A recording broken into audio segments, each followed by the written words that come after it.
Halo, assalamualaikum warahmatullahi wabarakatuh. Teman ngobrol, kembali lagi berjumpa dengan saya Ahyan Zori dalam blog saya, video blog teman ngobrol juga. Baik, teman ngobrol, hari ini kita akan membahas tentang hukum semesta. Salah satunya adalah law of attraction, atau hukum tarik menarik. Jadi sederhananya hukum tarik menarik ini dari literatur yang saya baca adalah dimana apa yang kita pikirkan itu akan mewujud dalam kehidupan kita gitu. Apa yang sering kita pikirkan, apa yang sering kita imajinasikan atau yang kita inginkan gitu ya dalam pikiran kita, itu akan mewujud, ya cepat atau lambat itu akan mewujud dalam kehidupan kita. Rekan-rekan sekalian, teman ngobrol, tentunya banyak sekali pakar-pakar di sana yang memahami tentang law of attraction. Saya hanya sedikit berbagi, sharing pemahaman saja. Nanti kalau misalnya ada yang kurang-kurang, ya boleh teman-teman melengkapi daripada pemahaman yang teman-teman punya dengan cara komen di komentar atau membuat state video ini di state videonya, untuk melengkapi, sehingga kita terjadi diskusi yang sangat baik, saling melengkapi, dan bisa muncul pemahaman-pemahaman yang bisa mencerdaskan teman-teman lain yang menonton video kita gitu.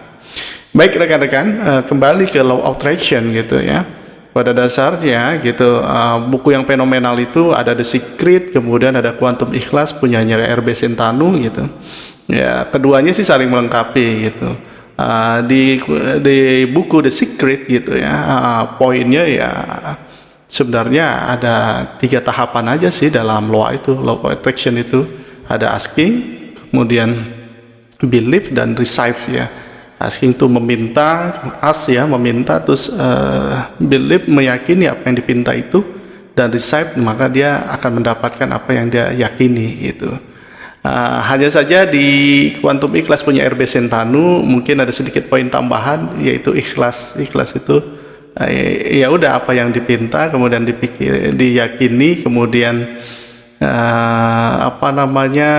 receive, sebelum menerima apa yang dipikirkan itu, ya udah ikhlaskan saja gitu. Rekan-rekan sekalian, terkadang gini, banyak yang beranggapan saya sudah meminta, kita sudah menginginkan sesuatu dengan permintaan sesuatu gitu. Nah, kadang-kadang kita terbentur pada tahapan yang kedua, itu belief itu keyakinan.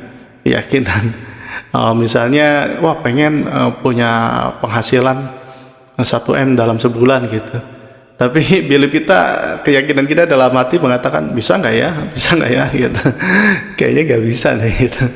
Nah ini kemungkinan besar akan gagal gitu, karena harus ada linearitas antara as dengan belief itu, sehingga nanti wujud receive ya.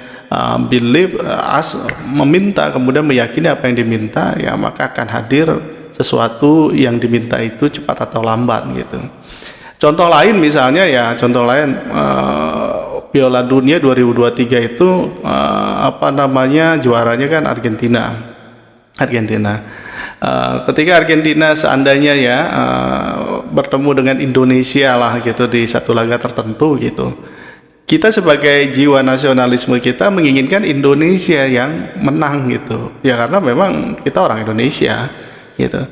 Tapi rekan-rekan sekalian pahami nih ya, keinginan kita itu gitu, kalau di cross check lagi kembali gitu, apakah yakin bahwasanya Indonesia bisa menang dari Argentina? Pertanyaan ini bukan dijawab dengan lisan ya, tetapi dengan perasaan keyakinan. Benar nggak sih gitu? Indonesia belum pernah menjuarai, terus Argentina ya jelas ada beberapa kali menjuarai Piala Dunia gitu. Nah, oleh karena itu gitu, keinginan kita gitu belum tentu belief kita didukung oleh keyakinan kita, sehingga gitu ya bisa jadi apa yang kita inginkan itu, apa yang kita minta itu tidak terwujud dalam kehidupan kita. Nah ini bisa bisa dikorelasikan dengan kehidupan kita. Misalnya kita ingin satu finansial bertumbuh gitu, buat dulu tangga-tangga belief gitu ya, kita minta atau kita inginkan itu ada tangga-tangga keyakinan sehingga tidak serta-merta itu disabotase oleh ketidakyakinan kita. Misalnya kita ingin mendapatkan income dalam sebulan itu yaitu tadilah anggap 1M gitu. Dengan kondisi kita yang sekarang ini apa bisa gitu dalam satu bulan itu bisa mendapatkan income dalam bisnis kita itu 1M gitu.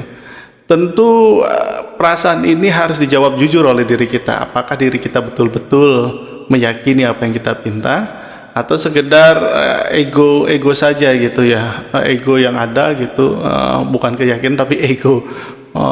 Padahal hati mengatakan enggak tapi dipaksakan untuk bisa gitu.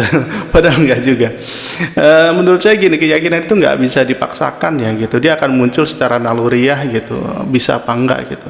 Maka untuk menyikapi pertumbuhan secara alamiah, artinya munculnya belief secara alamiah, maka kita harus membuat tangga-tangga keyakinan itu supaya tidak disabotase oleh diri yang menyatakan bahwa nggak mungkin mendapatkan nominal hal sebanyak itu. Misalnya kita bisa terjangkau dulu deh dari sebulan, misalnya income kita yang tadinya misalnya 10 juta dinaikkan misalnya jadi 30 juta gitu. Nah kemudian di next waktu misalnya 2 bulan atau 3 bulan ya ternyata berhasil gitu, berarti di bulan keempatnya kita naikkan misalnya yang tadinya 30 juta jadi 80 juta gitu.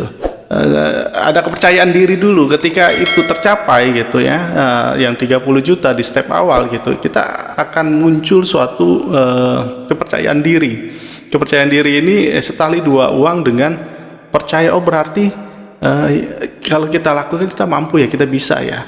Nah kita ketika bertumbuh pemahaman itu gitu ya, berarti kita sudah siap untuk menerima hal satu yang besar lagi dari step awal gitu, yang tadinya 30 juta mungkin naik ke angka 50 juta, terus mungkin sampai 100 atau 200 juta, dan pada akhirnya income di per bulan itu mencapai 1M begitu ya. Jadi ada tangga-tangga itu dan berproses. Rekan-rekan sekalian, tadi kembali ke law of attraction, hukum tarik menarik itu, apa yang kita pikirkan akan mewujud di dalam diri kita. Ya kalau banyak mungkin di salah satu agama, misalnya di Islam ada ungkapan yang aku seperti prasangkaan hambaku gitu. Ini hadis ungkapan hadis ini banyak yang dinukil ya tentang law of attraction gitu, bahwasanya apa yang kita pikirkan akan mewujud menjadi sebuah kenyataan. Bukan dasarnya ya bukan sayangnya juga sifat naturalnya begini, hukum law of attraction gitu, apa yang kita pikirkan berarti apapun, mau yang baik mau yang buruk itu bisa muncul gitu ya, bisa hadir dalam kehidupan. Nah kalau misalnya yang baik-baik kan enak ya, bisa membuat hidup jauh lebih bahagia gitu, bisa bertumbuh, bisa berkembang ya, atau ada perubahan yang jauh lebih signifikan gitu ya. Tetapi kalau misalnya yang dipikirkan adalah sesuatu yang buruk, nah ini permasalahannya gitu. Khawatir ya akan muncul juga sesuatu yang buruk di kemudian hari gitu kan, karena konsepnya kan apa yang dipikirkan itu yang akan mewujud. Maka kita mengantisipasi sesuatu yang buruk itu dengan kalimat-kalimat yang positif, misalnya ya, kalau